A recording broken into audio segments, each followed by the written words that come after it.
Hello and welcome to Polyglot Principles. My name is Modja and this is the channel where I help you, and I usually help ambitious people to go from intermediate to advanced in a language. And I do this by teaching them the principles of language learning, and I give it to them in a very detailed way. So if you're an ambitious person, you're the type of person that's now at the intermediate or fairly advanced level, and you're wondering, hey, how do I go to the next level? How do I become advanced? How do I become fluent in the language? And you're an ambitious person, right? You're some person who doesn't settle for just being intermediate or getting by. You want to get really good at the language, and you want to go beyond this intermediate or perhaps advanced level kind of plateau. If you're that sort of person, and you're the kind of person who likes to get into detail about things, you want to figure out exactly how things work, exactly what are the principles, how can one really move from intermediate to advanced. If you're that sort of person, then this is the channel for you. And today's video is about, the question for today's video is, what does being fluent in a language really mean? Right? So you've probably had this before. Maybe right now your goal is to become fluent in the language.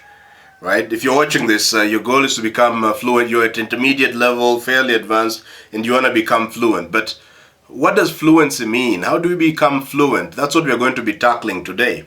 Right? And before we get into it, I do have a question for you as usual. My question is this, before we actually go into the details of how to do it. Right? And I usually give very useful tips in the videos all the way till the very end. So if you don't want to miss out on anything, make sure to stay till the very end. So the question for you today is, what does being fluent really mean? What does being fluent in a language really mean to you? Right? Please pause this video, go to the comment section below and write down what you believe fluency is and what the meaning of fluency is. And then let's find out if what you thought agrees with your thoughts agree with mine. Right? And I'm also interested in learning what you have to say. Alright, so pause the video and do that. Write down what it means to be fluent. Alright, welcome back. So let's now delve into it, right? What does it really mean to be fluent? So the first question we're going to ask is, okay, I'm helping you to go from intermediate to advanced, right, in the language, right? But why does the question matter? We could start from there. Well, here's the thing. If you want to go from intermediate to advanced, right, obviously you want to know what your goal is, what's your target, right? They usually say you can't hit, like, if you don't know what your target is, you can only hit it by accident, which really means you're unlikely to ever hit it.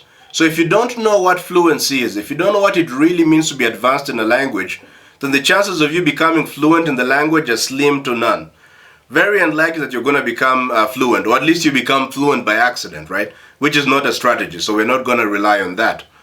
So if you get a clear picture of what fluency means, right? The value of that is that it's going to now enable you to be able to, you'll know what activities to do and what activities not to do. Because you'll be able to figure out, hey, is this activity leading me to fluency or not? If you know what fluency is, you can determine whether an activity is making you fluent or not. Right? If the activity is making you fluent, you do it. If the activity is not making you fluent, you don't do it. But you can't make these kinds of decisions about how to use your time, what activities to do, what activities not to do. You can't do all of this if you don't know exactly what it means to be fluent. And this is why it's such an important question. Right? So stay with me here. Let's figure out what fluency is. Right? So let's dive into that. Before we can figure out what fluency is, what it means to be fluent in a language, a basic question to ask is, hey, what the heck is a language? What is a language? This will actually help us to figure out what fluency means. So what is a language? Let's put simply, a language is a tool that enables me to read your mind. Another way to say it is, a language is a tool that enables you to read my mind. Okay, what do I mean, right? Imagine this. Imagine that there was no language at all. Language did not exist. Which means that there is no language, there is no body language obviously, so I can't do gestures, I can't write obviously because there is no language, I can't draw things because drawing is a form of language. Okay, so if there is no language at all, imagine that. How would you be able to understand a thought that's trapped in my head? Right? The answer is you would not be able to unless you're a mind reader. The only way for you to be able to know what I'm thinking is going to be if you're a mind reader. But that's the power of language, you see, because a language is actually a tool that enables you to read my mind. What do I mean? Right now I am speaking to you, right? What am I doing? I am getting thoughts in my mind. I have a thought in my mind, and I'm transforming these thoughts. I'm storing these thoughts in sound, right? I'm making sounds with my mouth right now, and the thoughts have been stored in these sounds. Because you understand the English language, you're able to hear the sound and read the thought that I stored into the sound. That's why you're able to listen to me right now. In essence, what we're doing is the language, the English language is enabling you to read my mind. And if you speak to me, then the English language is enabling me to read your mind. That's the power of a language. It's really a mind reading tool. And let's try and look at all these aspects of language learning that we normally deal with. For example, when you're learning, language learning involves 4 skills, right? Reading, listening, speaking, and writing. So let's start with the ones that are not text-based. Let's start with just speaking and listening. We've already talked about speaking. Speaking just means that I'm getting a thought in my mind and I'm transforming it into sound. I'm storing the thought in sound, and you're able to read, because you're able to, you understand the language, you're able to read the sound, right? To understand, get the message, extract the message that I stored in sound, you're able to get it, and you're able to understand the thought that I had in my mind. You're able to read my mind as a result. So obviously listening is clear. We're not reading it, you store information. Listening is extracting information from the sound. Well, what about writing? What is writing? Before I was talking about speaking and listening. Now let's talk about writing. What does writing mean? It's the same thing. I have a thought in my mind. I transform that thought into letters and put them in the pattern of the English language. So I store a thought in an alphabet. In this case, the English alphabet. And then because you understand English, you look at the letters and the way the letters have been organized and spaced, and that information, from that information, you're able to get the thought that I stored in there, which is otherwise known as reading. So again, reading is enabling you to read my mind.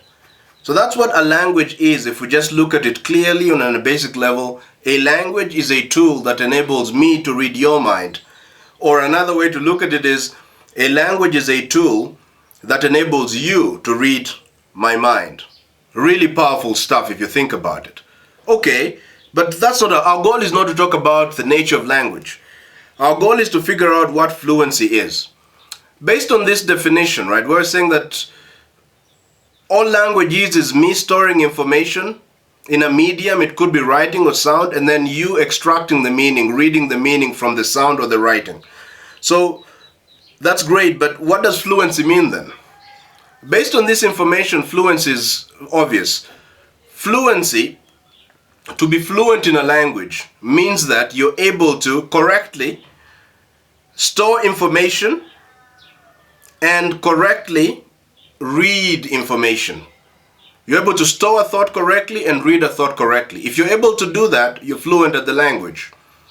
And let's look at some examples of this. Consider a native speaker. A native speaker of a language, let's say English or any other language, is able to get many of the thoughts, he's able to express many thoughts, he's able to store many of his thoughts into sound or into writing. And he's also, if that's not enough, right? It's not just enough to be able to speak or write, because you also want to be able to understand what people are saying, yes? And you want to be able to understand what people are saying with ease, right? So this is key also. If you want to understand what people are saying, then that means you need to be able to read the thoughts that are stored in writing or thoughts that are stored in sound. If you're able to do those two things, store thoughts correctly and read thoughts correctly, if you're able to do those two things, then we say you're fluent. Okay, but this begs the natural question. What do I mean by correctly? How do you know that you're storing thoughts correctly, or that you're reading thoughts correctly? So let's get into that. First of all, it's important to note that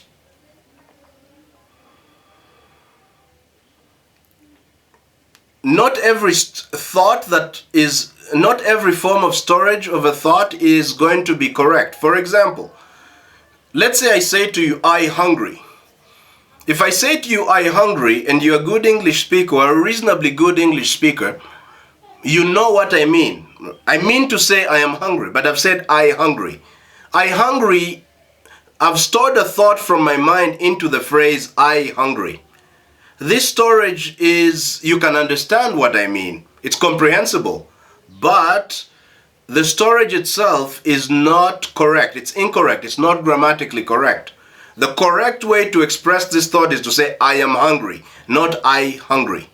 So it's possible for me to store a thought in such a way that you can read the thought, but it doesn't necessarily mean that the thought has been stored correctly. So a thought could be, I could store information correctly. My storage of information could be comprehensible but incorrect. Now obviously, look, you're on this channel because you're an ambitious person. You're not the sort of person that's happy with getting by. You're not happy with just being understood. You want to communicate clearly and correctly. You don't just want to say things like I hungry and you're contented because people understand it. You're an ambitious guy. You want to really say things the way they are. So for you, it's not enough to just be understood. You want to speak correctly. You don't want to say I hungry. You want to say I am hungry. You don't just want to write things that people can understand what you mean. You want to write in such a way that you're writing correctly. Your writing is correct. It follows the rules of grammar. It follows the rules and the principles of expression. And when you listen to something, when you watch a video, for example, you're not contented with just being able to kind of understand what it's about. You want to understand it totally. If you read something, you don't want to get a basic idea of kind of what is being said, or you want to get the big picture. No. You want to understand it totally. You're that kind of person. That's why you're at this channel. You're an ambitious person. You want to really understand how language works. So then when you're talking about correctly, then what do we mean, right? Since you don't just want to be correct, doesn't mean people can understand you. Because like I said, you could say something that people can understand, but that is wrong. You want to speak correctly. So how do we determine when you're speaking correctly or when you're understanding things correctly? And this is easy to do. When we say that a certain way of expressing an idea in a language is correct, what we're really saying is that people who have mastered the language say it's correct. This is all. What is correct is determined by people who speak the language well. It's just an agreement, right? So for example, there is no reason why I shouldn't be able to say I hungry. It is just that people who have mastered the English language, namely native speakers, teachers of English, or people who've learned the language to a high level, they have all agreed that I am hungry is how you say it. You don't say I hungry. That's all.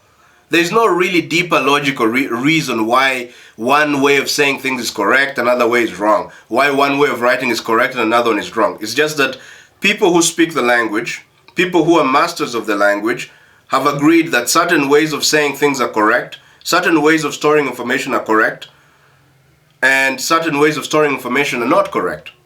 This is all that has happened. So if you want to know whether you're speaking correctly, or whether you're writing correctly, or whether you're understanding texts correctly or listening correctly, all you have to do is you just have to consult with somebody who has mastered the language.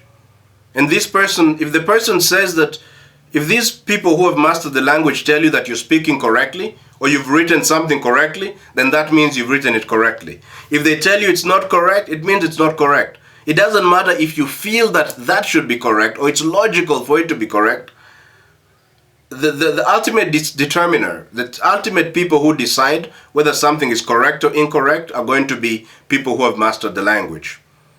So fluency then, as we have been saying, is are you able to express, to store your thoughts correctly? And are you able to read other people's thoughts that are stored in writing or sound? Are you able to read those thoughts correctly? In other words, are you able to store thoughts in such a way, in a way that masters of the language say is correct? Are you able to read thoughts in a way that masters of the language say is correct? If you're able to do that, then you're fluent at the language. That's what it means. So I'm just in the middle of the video here. We're going to be going into more detail, right? Giving you more practical things to think about. But look, if you like the information so far, I make these videos every Monday at 8 a.m. Central African time. I publish a video. And the videos are specifically designed to get you from intermediate to advanced. And they're designed for ambitious people, ambitious language learners. And usually I go into very much detail, as you've seen. If this style impresses you, don't forget, give this video a thumbs up. Make sure to like the video. Please hit the subscribe button and hit the bell notification. That way you'll be notified whenever I publish a new video. Usually I do that at 8 a.m. Central African time every Monday. And sometimes I just publish random videos in between the week. If you don't want to miss out on any of that, be sure to subscribe and hit the bell notification. But let's continue here. So we've talked about that you need to be able to store thoughts correctly and read thoughts correctly. But the natural question, there's another concept that's very important here. There is not just one correct way to do things. There is such a thing as a range of correctness. Consider this. Think about the word cat. There are many ways to pronounce the word cat. I could say cat. I could say cat. I could say cat. I could say cat, like an American cat. These are all options I could use. Yes? There are many ways to say the word cat. In fact, it's impossible for me to say the word cat the same way twice. Cat and then cat.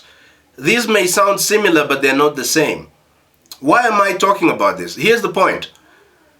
Even for a simple word like cat, there are many acceptable ways to pronounce it. Cat, cat, cat.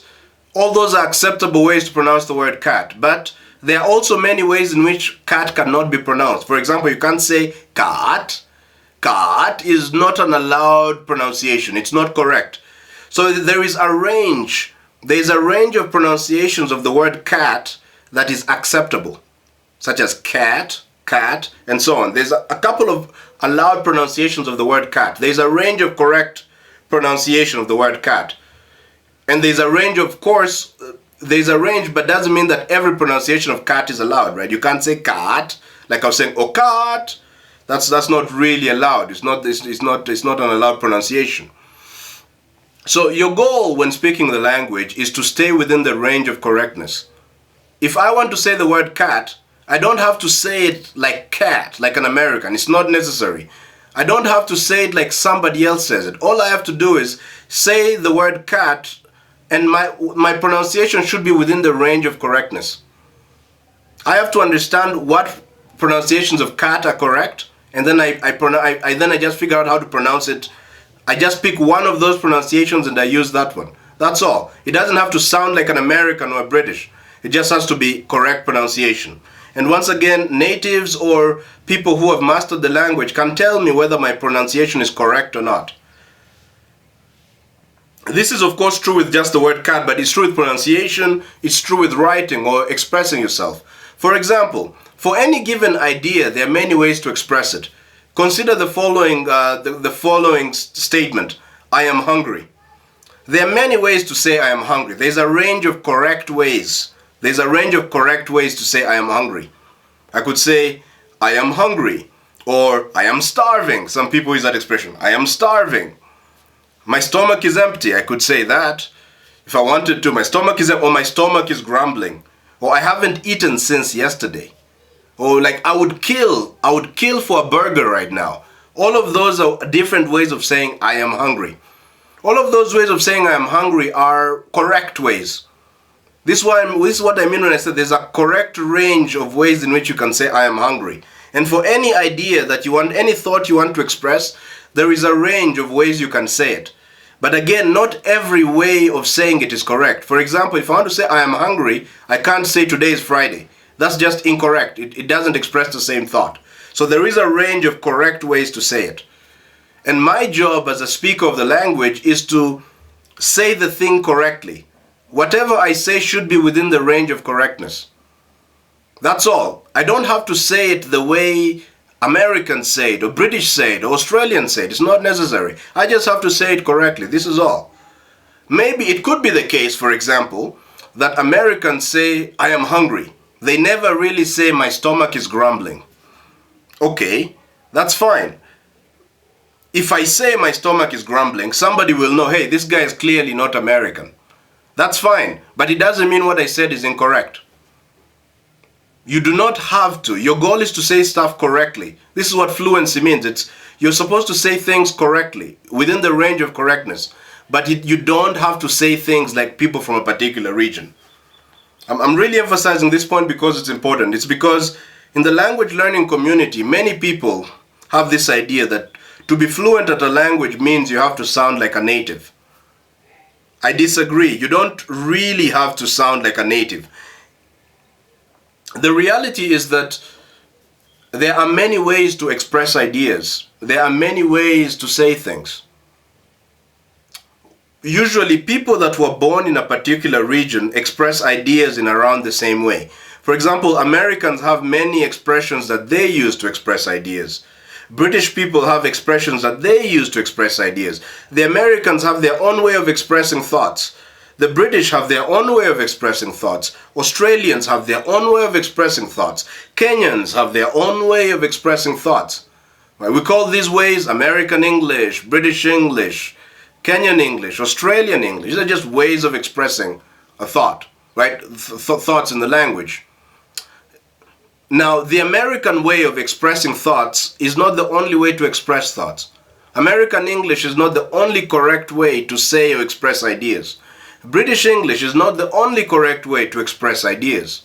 There are many ways to express ideas, and your job is to find a correct way to express ideas. That's all. You don't really need to sound like people from a particular region. Just a very clear example of this is, think of something basic like,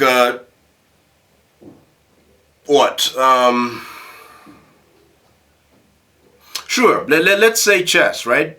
So, or let's just think of a certain class in university. Let's say there's a certain math class in university, and let's say it's an abstract algebra class in university, abstract algebra class, and we have a particular professor. If you and I attend this class, right? Let's say we're a bunch of students and we attend this abstract algebra class from Professor John. If we do that over time, the way we are going to think about the subject of abstract algebra is going to be similar to the way Professor John thinks about the subject. So we'll have our own way of thinking about abstract algebra. But if you find a student that was taught by Professor Vladimir in Russia, for example, well, they're also going to think about abstract algebra, but not the way we think about it. The way the Russian students are thinking about it isn't wrong. It's just different. It's correct, but it's different. And their way is not inferior to our way of thinking about it. And our way is not inferior to theirs. This is the same thing with language learning. You don't have to sound like a native. You just have to say things correctly. You have to write things correctly. You can find your own way, your own style of expressing things correctly. But anyways, we'll go into more detail about this kind of stuff a little later, about developing your own style. But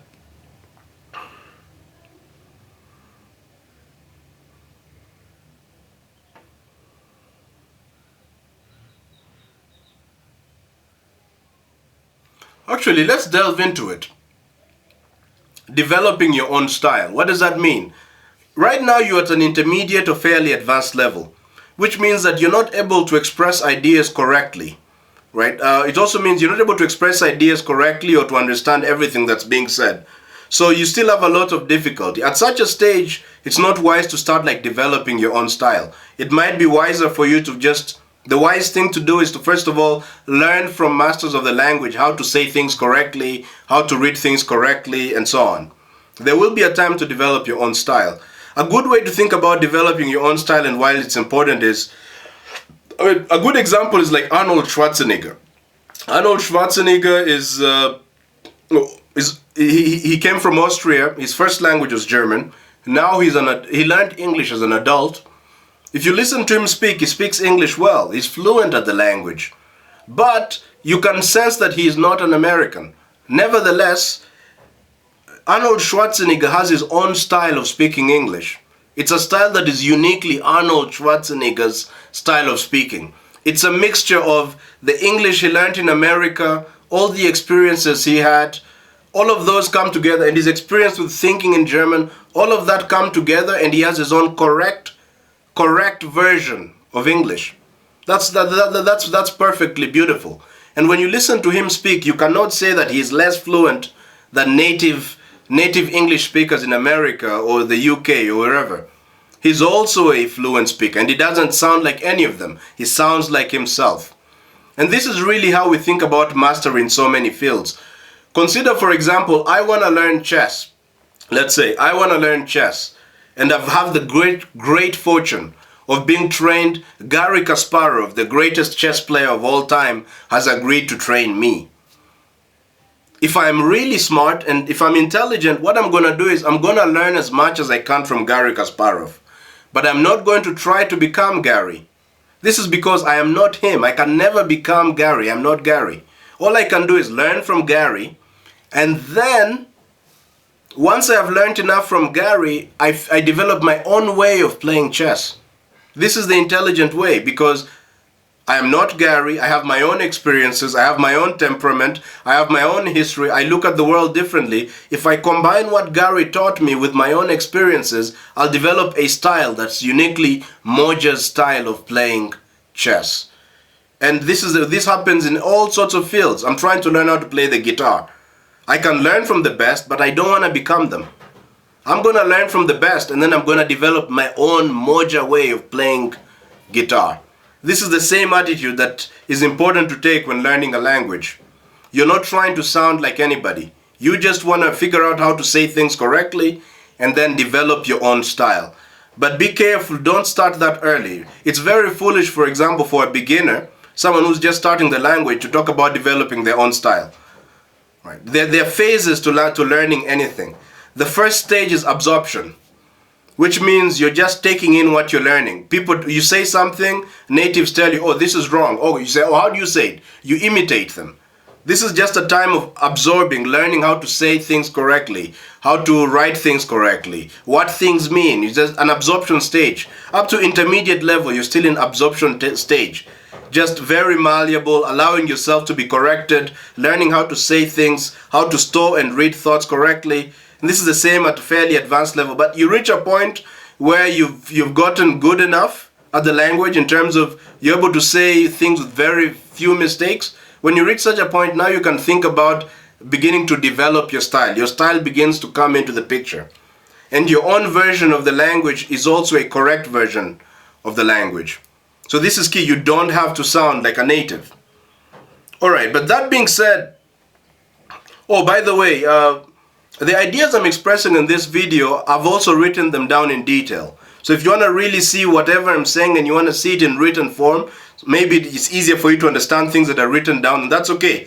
Just go to the description of this video and you'll find a link that will give you this text, well written, in depth on the subject we're talking about today, which is fluency. All right, so I'm saying you don't have to speak like a native.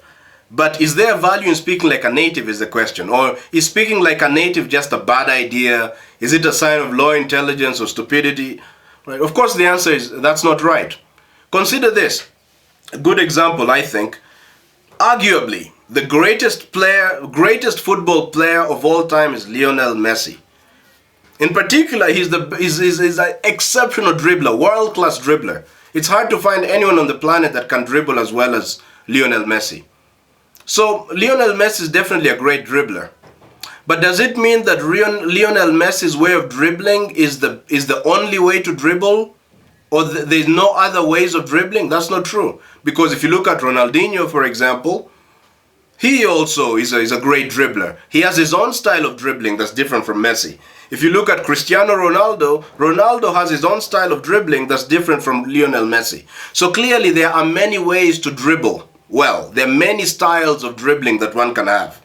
Okay. So, of course, what I would recommend is if you wanted to become a great dribbler is, hey, find your own style of dribbling. But let's suppose that you decided instead to learn to dribble like the way Messi dribbles. You want to play exactly the way Messi plays. You want to dribble the way Messi dribbles. If you did that and you got close to dribbling the way Messi dribbles, is that amazing? Absolutely. It's a remarkable thing, because if you're able to dribble like Messi does, like you've really copied his form and everything, then obviously you're a great dribbler yourself. That is a remarkable accomplishment.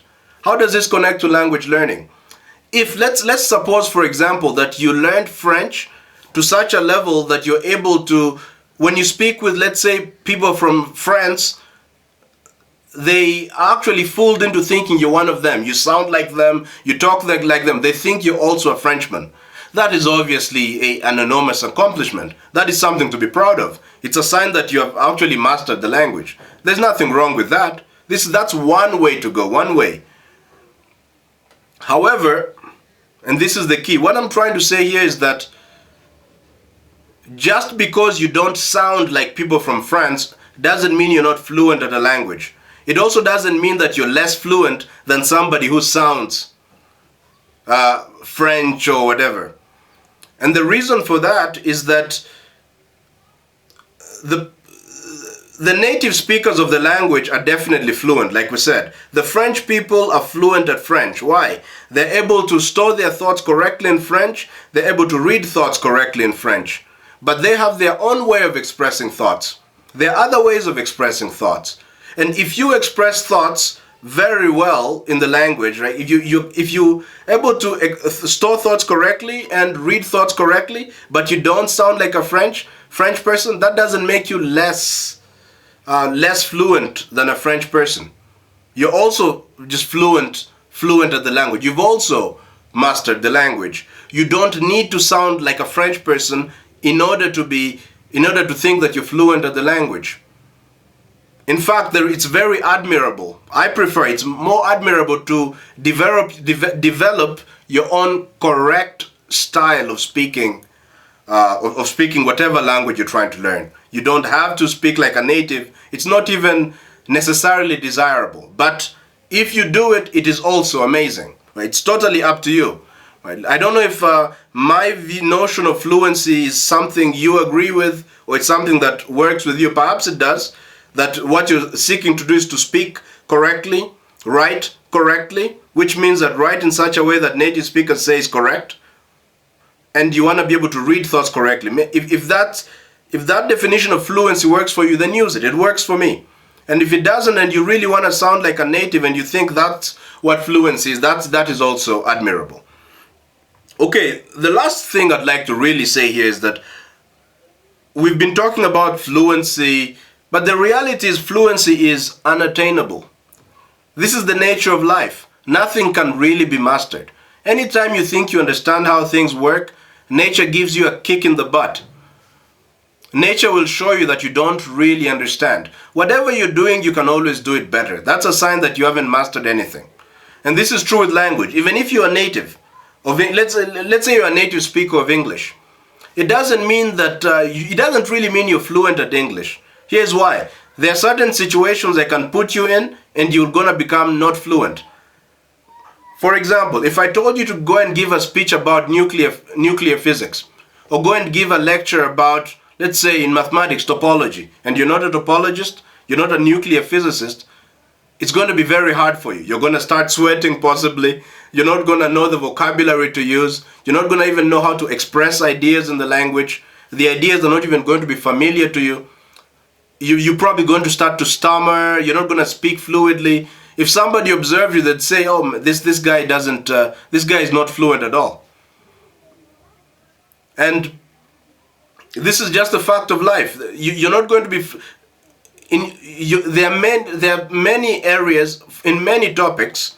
In your native language, you're able to store thoughts and read thoughts efficiently about many topics.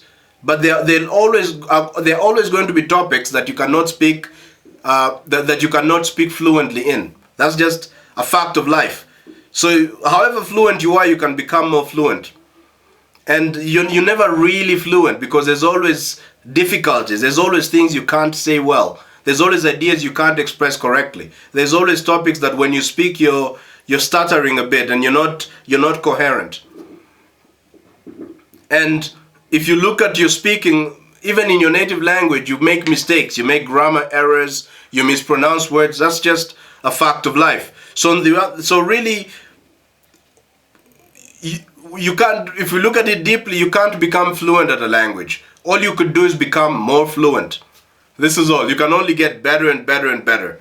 And there are certain points where you reach and people say, wow, you're just a master of the language. Like a native. Typically a native speaker is a master of the language, which is true on the one hand. On the other hand, no, they could get better. They're making a lot of mistakes and so on. So it's up to you to be able to integrate both of this information.